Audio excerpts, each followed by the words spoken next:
queridos alunos do terceiro ano, tudo bem? Espero que sim. E vamos hoje a mais uma revisão. Hoje faremos uma revisão de história que contemplará lá os conteúdos tratados na semana 11 até a semana 14, ok? Para a gente começar, a gente vai começar a falar um pouquinho lá da página 18 do nosso livro, Diferentes Formas de Lazer no Município. Até esse momento aqui, a gente tinha estudado um pouco sobre o que é o município, quem são os responsáveis legais por um município, quem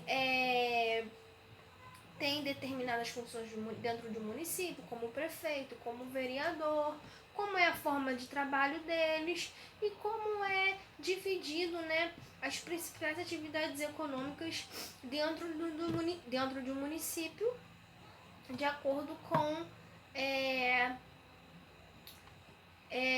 os seus espaços, urbano ou rural. A partir daqui, a gente começou a ver uma outra vertente sobre os municípios.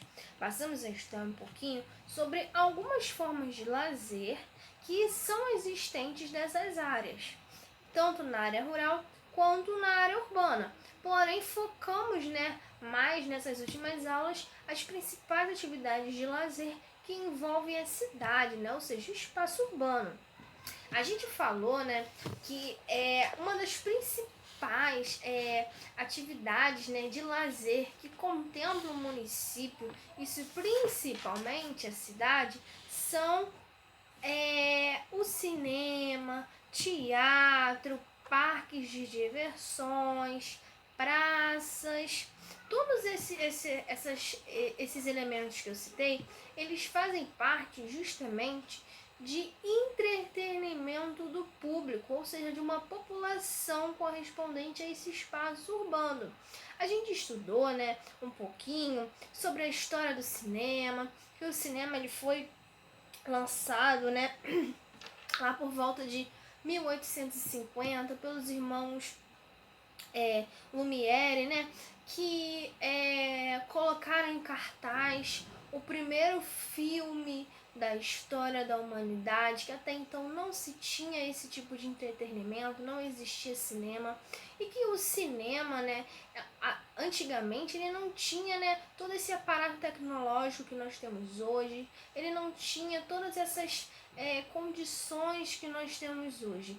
O cinema ele era um pouco precário, a sua exibição era feita através de desenhos feitos em bloquinhos, e a partir daí as pessoas, ele folheava aqueles bloquinhos em frente a uma luz bem forte, e a partir daí isso era refletido num telão, que não eram os telões como nós temos hoje no cinema, eram telões feitos com uma toalha branca bem grande, e a partir dali via-se o movimento, daqueles desenhos feitos no papel, dando aquela sensação que você estava de fato vendo um filme, todo aquele movimento retratava as cenas.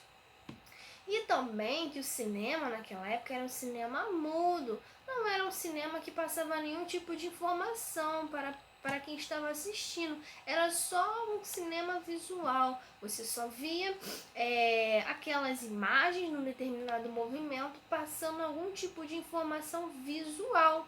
E que também, os filmes nessa época, eles tinham menos de 60 minutos. Porém, isso era uma grande atração daquele momento e arrastou milhões de pessoas nas bilheterias dos cinemas para comprar ingresso para ver esse filme pela primeira vez. E a partir daí, a gente tirou a conclusão, que o avanço tecnológico, que essa capacitação profissional e esse grande aparato de ferramentas e máquinas que foram criadas, com a evolução, com a globalização e a evolução tecnológica, nós podemos ter uma melhora, e novas condições de oferecimento desse tipo de entretenimento para a população, ou seja, o cinema. Então, se nós formos comparar o cinema hoje em dia com o cinema nessa época, a gente mudou significantemente, ok? E fora isso, nós também tratamos de outros espaços de lazer que envolvem os locais públicos e abertos como praças e ruas, né? Acontecem diversos tipos de apresentações teatrais, shows, que acontecem principalmente em locais públicos, como as praças, as ruas, e essas iniciativas acontecem principalmente, né, por uma administração do município, né? Tem que ser tudo autorizado pela prefeitura, a prefeitura tem que liberar toda a documentação exigida para que aquele tipo de lazer, aquele tipo de entretenimento aconteça. E a gente vê muito isso, né? Geralmente nas praças, a gente vê algum evento acontecendo, algum evento social, ou um evento que tenha um caráter mais particular, como shows, entre outras coisas. E a gente de fato já viu isso, já presenciou isso em algum momento na nossa vida.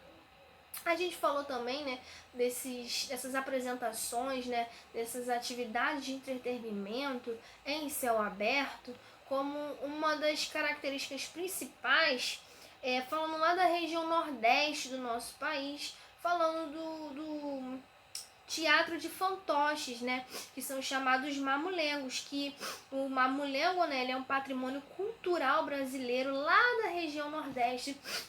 É uma situação bem típica dessa região e é uma das principais características que nós podemos ressaltar sobre apresentações, né?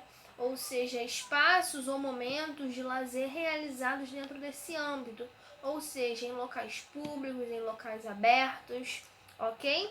E aqueles outros espaços que nós falamos a princípio, como teatro, como shoppings, como os parques de diversões, os museus, eles já acontecem mais num local privado. Porém, ele é privado e público. Privado por quê? Porque ele tem um dono. E público porque qualquer pessoa pode acessar esse espaço, ok? Porém, existem algumas limitações. Teatros, cinemas, eles são espaços públicos e privados. Porém, ele é um espaço privado porque tem esse um dono. E público porque as pessoas podem acessar esse espaço, mas somente a partir da compra de ingressos para assistir isso, ok? Ele é um espaço público, porém você tem que pagar uma determinada quantia para usufruir desse tipo de entretenimento, ok? A gente falou também, né, sobre instalações temporárias. A gente aprendeu que as principais fontes de lazer que contempla essa característica de temporário, né, é justamente os parques e o circo, né? Justamente por quê? Porque ele não tem um local fixo. Ele passa por temporadas. Hoje ele pode estar aqui no meu município, um circo ou um parque. Daqui a um mês ele pode estar no município vizinho. Daqui a 2 meses ele pode estar em outro estado. Daqui a um ano ele pode estar fazendo uma temporada em um outro país. Então, justamente por isso que esses dois tipos de lazer, tanto o parque quanto o cinema, ele é classificado como instalações temporárias, porque eles não possuem espaço fixo. Então é justamente por isso que eles são classificados como instalações temporárias, porque ele não possui um espaço fixo. A cada momento ele está ocupando uma cidade diferente, um bairro diferente ou um país diferente. E logo com isso, né, ele acaba atendendo um público maior, porque como ele tem essa condição de ser um tipo de lazer móvel, né, de estar em diferentes espaços de acordo com as suas temporadas, então ele contempla um número muito maior de público, ok? Mais adiante, né, a gente já falou um pouquinho sobre o futebol, como também, né, sendo uma fonte de lazer para uma população.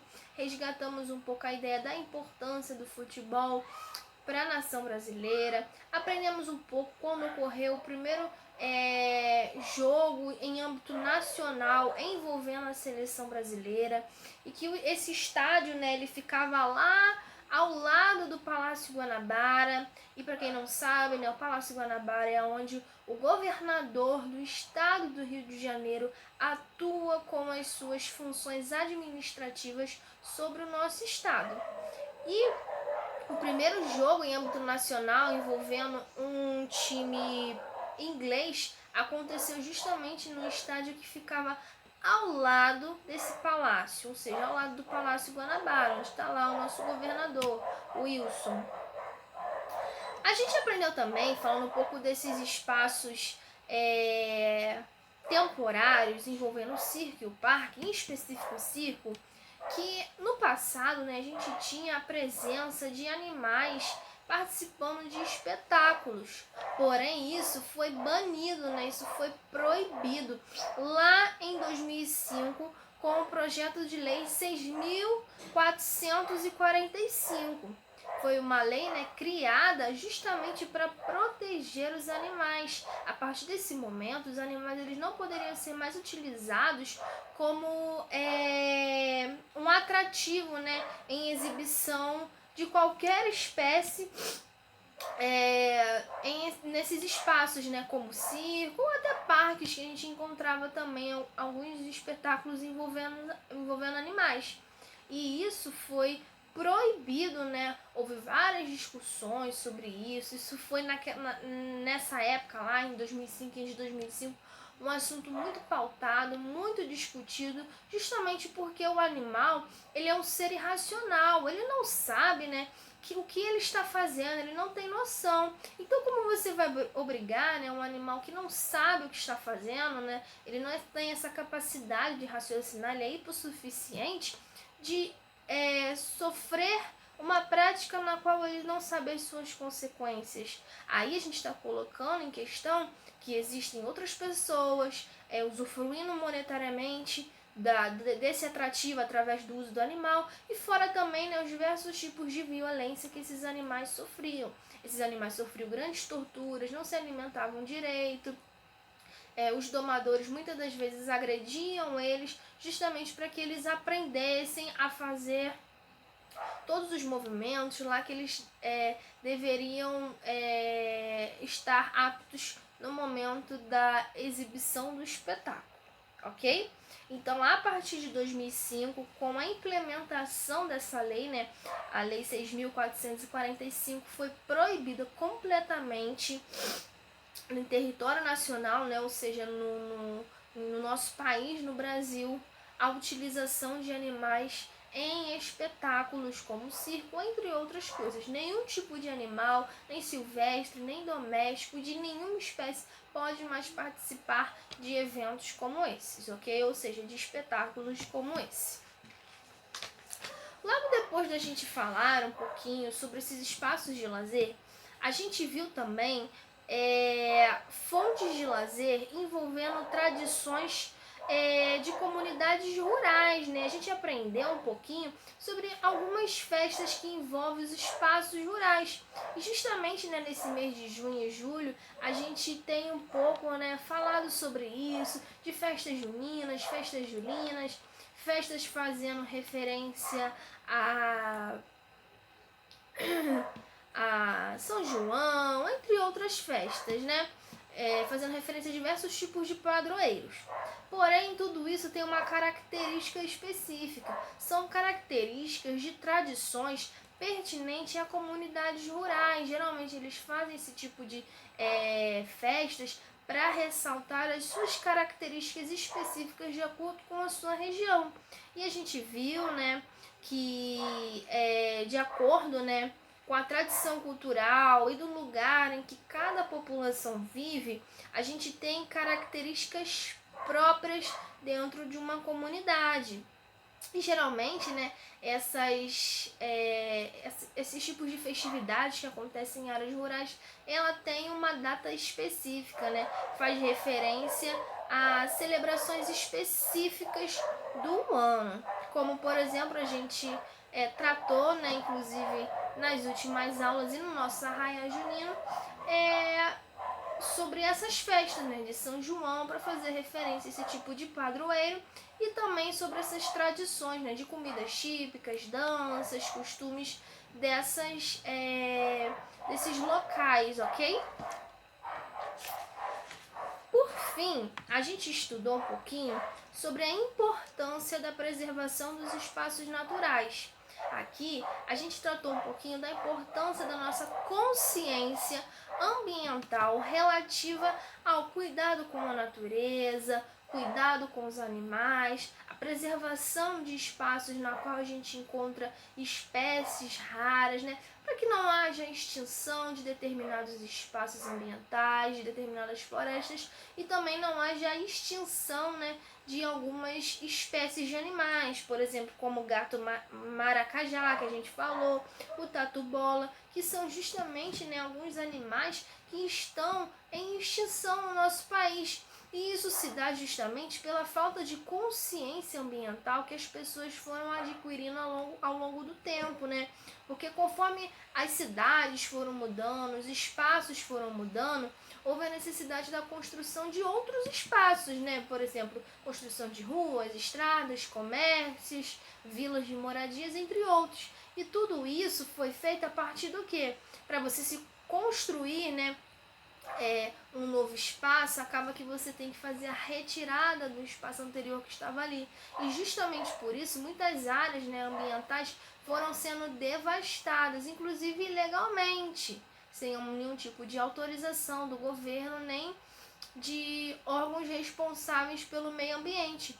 E logo com isso a gente teve, né, infelizmente tivemos a deterioração, né, de diferentes tipos de espécies de plantas, e também acabamos que, se a gente não tem um determinado espaço que contempla o animal, logo o animal ele se desloca desse lugar, desse habitat natural dele, para em busca de outros locais que contemplem suas necessidades. E se ele não encontrar em outro local subsídios, né, fontes que ele possa viver, então infelizmente esse animal acaba morrendo, no meio do caminho ele se acidenta, ele é atropelado, entre outras coisas. E também, né, de uma forma ilegal, que há, né, o contrabando de animais. Tudo isso, né, acarreta justamente a extinção de diversos tipos de animais da nossa fauna brasileira. Então, esse último tópico que nós tratamos foi mais uma questão para que nós ressaltássemos a importância da preservação do meio ambiente, da preservação de espaços naturais, inclusive da preservação de vários tipos de animais da nossa fauna brasileira, ok? Então, nessas últimas semanas, foi basicamente isso que nós aprendemos. Falamos um pouco sobre os espaços de lazer, depois de termos tratado e destrinchado bastante sobre todas as características e peculiaridades de um município. E finalizamos falando um pouco sobre essa questão ambiental e sobre consciência ambiental que cada um de nós devemos ter no nosso dia a dia, ok? Então é isso, nossa aula. Espero que vocês tenham gostado. Aproveitem esses dias, como eu sempre estou falando, para colocar o livro em dia. Se tiver matéria pendente, assiste os vídeos de hoje, assiste os vídeos anteriores e coloca tudo em dia, ok? De qualquer forma, eu estou à disposição. Qualquer dúvida é só me contactar, que eu assessoro vocês da melhor forma possível, ok? Então é isso.